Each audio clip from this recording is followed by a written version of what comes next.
আপনি জানেন শাশুড়ি আর বউয়ের মধ্যে অধিকাংশ সময় কেন ঝগড়া লাগে? বউ মনে করে যেটা তার স্বামী, কিন্তু তার শাশুড়ির বাচ্চা কাচ্চা না, শুধু তার স্বামী, শুধু তার স্বামী।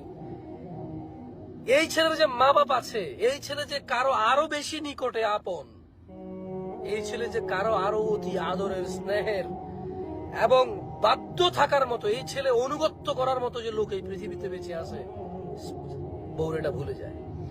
তো মারা অনেক সময় দেখে যে মানে ছেলের বউদেরকে কম্পিটিটর হিসেবে নেয়, প্রতিযোগী হিসেবে নেয়। ওয়াই?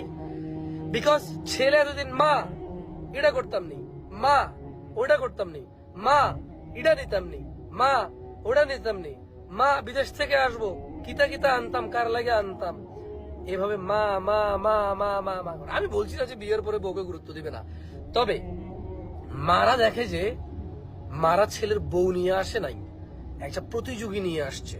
মাদেরও কিছু সতর্ক হওয়া উচিত। আমি বলবো না যে সব বউদের দোষ, বাট আমি আজকে একটা টপিক, একটা সাবজেক্ট নিয়ে কথা বলছি, সেজন্য এই বিষয়ে কথা বলতেছি আমি। মানে ছেলের বউরা পরিবারের বংশ বিস্তারের, পরিবারের মর্যাদার নতুন একটা সদস্য না হয়ে শাশুড়িদের কাছে প্রতিযোগী হিসেবে হয়ে উঠছে। আর ছেলের বউরা এটা ভুলে যায় যে আমার স্বামী হওয়ার 20 বছর আগ থেকে এ অন্য কারো ছেলে মেয়ে, 25 বছর আগ থেকে এ অন্য কারো ছেলে মেয়ে।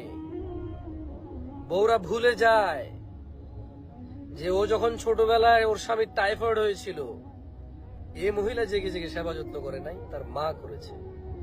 বউরা ভুলে যায় ইভেন এই মেয়েটাকে সে পছন্দ করে তার মাই দিছে, যে হ্যাঁ এই মেয়েটাকে বিয়ে করো বাবা, মেয়েটা দেখতে শুনতে খুবই সুন্দর, বংশমর্যাদা ভালো, মেয়ের বাপ ভালো, ভালো পরিবার, শিক্ষিতা, মাই বলে।